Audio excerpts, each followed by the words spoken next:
Almost half of the condos and townhomes listed in Atlanta last month didn't sell at all. At the same time, a detached home in Decatur went under contract in under 72 hours. That's the split in Atlanta's market right now, and which side you're on changes everything. I've been in this market for 28 years, and I'll show you the 3 things that drive almost every deal.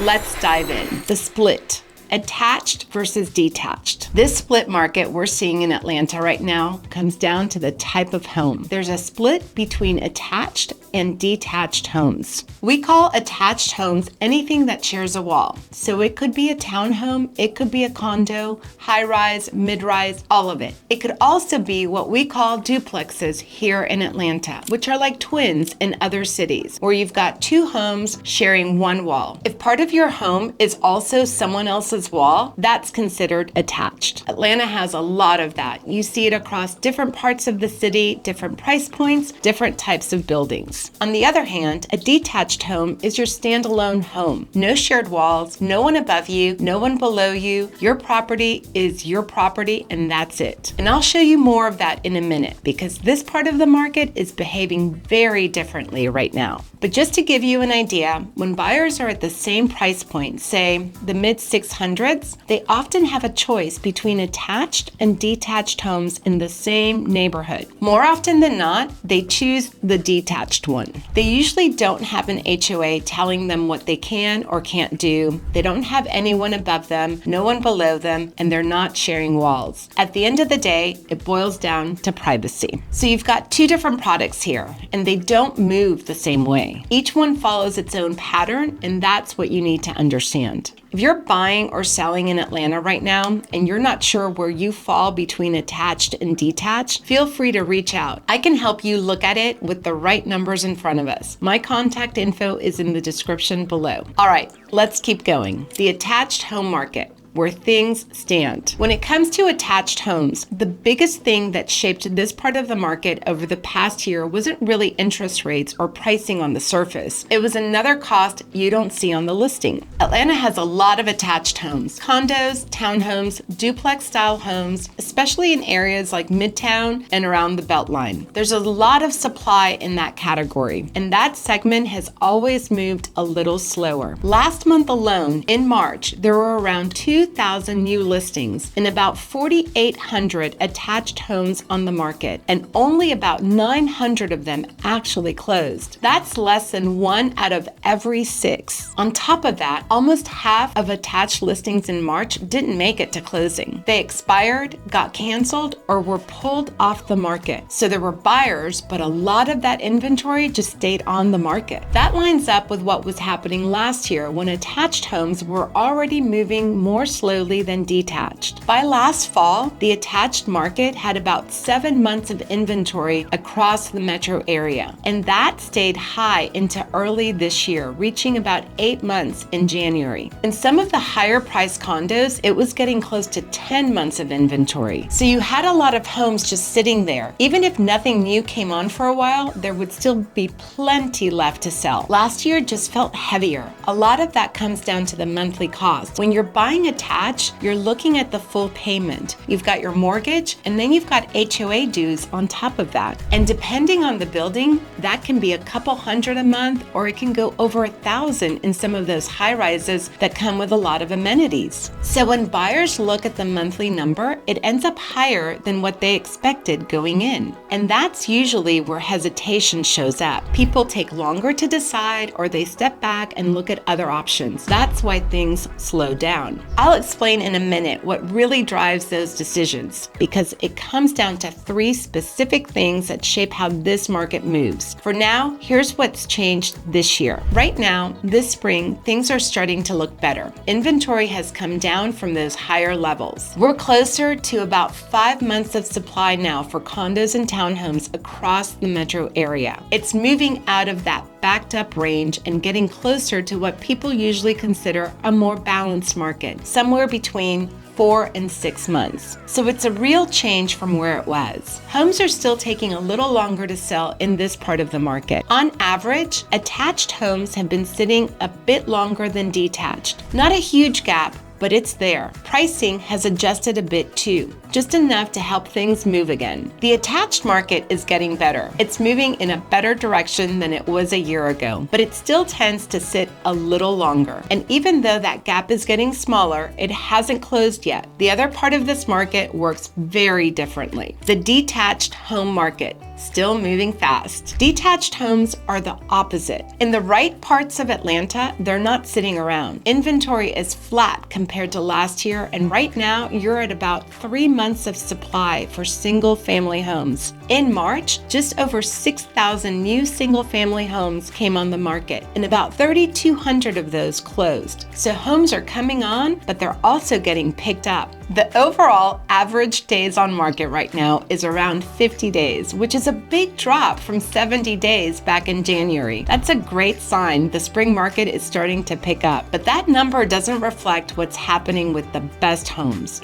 The ones that are priced right and ready to go are moving much faster than that. And in a bit, I'll show you how to actually approach the split market because the right strategy depends on your specific situation. Stay with me. But first, let me give you a quick example. Just the other week, I had a client who was gone for the weekend. The property came out on a Friday, and by Sunday, it was already under contract. No back and forth, no time to wait a few days. It was just gone. That kind of timing is still happening, especially in that 400,000 to 500,000 range, where most of the activity was in March, with more than 500 closings and about 3 months of inventory. From February into March, things just picked up. More buyers started coming back, and they're all looking at the same limited group of detached homes. But there's an exception. The one place where things slow down is when you get into that 2 million and up range. That part of the market works differently. It's more of a bespoke market. You don't have the same level of activity you'd see with a home in the 700,000 range. There are fewer buyers, showings are more exclusive, and a lot of those deals don't show up publicly. They usually happen through agents and private connections. There also just aren't that many homes in that range, so it's a smaller, more contained part of the market. For most detached homes, the market still leans towards sellers. It's not a buyer's market. At the beginning of the year, it was very clearly a seller's market. Things picked up into the spring, and now it feels like there's a bit more room than before. Still a seller's market, just not as tight. And even with all that, not every home is going to move the same way. A tale of multiple markets. The split between attached and detached is real, but even inside those two, things are not that simple. You can have 2 homes, same price range, same type of property, similar condition. One goes under contract in a few days, the other is still sitting after a couple of weeks, and nothing about the homes really explains it at first glance. That's why the best way to describe Atlanta right now is a city of multiple markets. What works in one neighborhood doesn't necessarily work in the next, even just a couple of streets over. It's very specific, and that's where a lot of people get it wrong. They try to apply one idea across the whole city. What really defines how a home is going to perform comes down to 3 things: price point, property type, and neighborhood. All 3 together. And the key is those 3 don't work separately. They stack on top of each other. Price point changes who your buyer is. A home at 400,000 is a very different buyer than one at 700,000 or $1 million. The expectations are different. The competition is different. Even how fast someone decides is different. Property type changes how people compare options. Some buyers are open to condos or townhomes. Others are looking at single-family homes. So depending on what you're selling, you're either competing with a lot of options or a much smaller group. And then the neighborhood is what ties everything together. That's where demand either shows up strongly or it doesn't. When you're looking at a home, you're really thinking about the price point, the type of home, and the area, and how many people are actually looking for it. That's what defines how it moves. Now, if you look at the headlines, they can point you in a different direction. Inventory is up compared to last year. There are around 15,000 active listings across the metro area. Homes are taking longer to sell on average, and price reductions are more common. So on paper, it can feel like things are shifting towards buyers, but those numbers are blending everything together. They're mixing lower price points with higher ones, attached homes with detached homes. Areas with more supply with areas where inventory is still tighter. So the numbers are real, they don't describe what's actually happening in a specific situation. The Beltline is a good example of how this actually works. If you're Beltline adjacent, the market behaves differently. That walkability has real value. People want to be able to step outside and get to restaurants, shops, trails, all of it. But it's not the whole Beltline. It's mainly the East Side Trail. Areas like Old Fourth Ward, Inman Park, and Ponce Highland.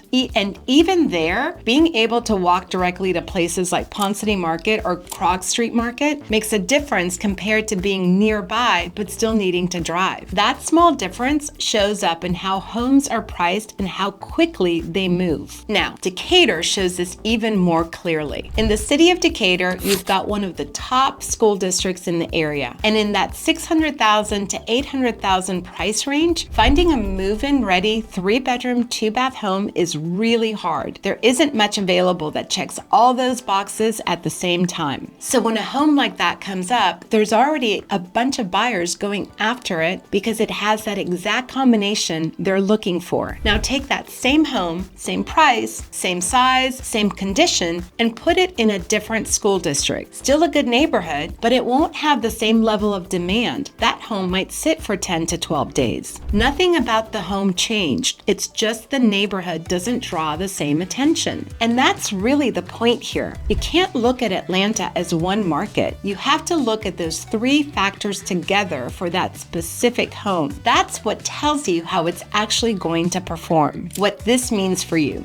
So with all the different personalities in this market, one approach doesn't work everywhere, and it's not the same for buyers and sellers. This market is nuanced, it really is, and that means before you make a move, you need to know which version of the market you're actually in. For buyers, those 3 factors we talked about, price point, property type, and neighborhood, that's your framework. You want to know which one matters to you before you start looking, because that shapes the entire process. If the school district is the thing you can't compromise on, then you need to understand that you're probably going into a more competitive pocket. Even if the headlines say inventory is up, that may not be what you feel when you're looking for that exact home in that exact school district at that exact price. If the property type is flexible, that changes your options. If an attached home could really work for your life, not just as a backup plan, but actually work, then you may have more room right now. There's more inventory there, so you may not have to move with the same pressure you'd feel in parts of the detached market. But if you're looking for detached, especially in those mid-price ranges, you need to be ready before the right one shows up. Not panicked, but ready. Pre-approval done, numbers clear, priorities clear, because the right home in the right neighborhood is not going to wait while you figure all of that out. For sellers, pricing is everything. You can't just look at what Atlanta is doing overall and price from that. The same home can perform very differently depending on the street, the price point, and the type of property. What works in one neighborhood may not work in another. Some homes come out priced right and they're gone in about 10 to 12 days, right at full price. Others sit, get price cuts, and take months to sell, and usually end up closing lower than when they started. And that difference adds up. On a $500,000 home, that difference can be around $40,000 plus months of carrying costs, mortgage, stress, all of it, while the home just sits there. So pricing too high just because you heard the market is strong can work against you. And pricing too low because you heard inventory is up can also cost you. You have to price the specific home for the specific market it's sitting in. That's what makes the difference right now. This market moves differently depending on where you are, and seeing that early puts you in a much better position. If you're buying or selling in Atlanta this spring and you're trying to figure out how this applies to your situation, you can always reach out. Email me at hello@vcgrealty.com today. I can help you understand where you are and in which market. I linked a video right here that breaks down how different areas of the market perform. Even in Midtown, the same zip code can move very differently depending on a few key factors, so it's worth watching. Thanks for watching. See you in the next one.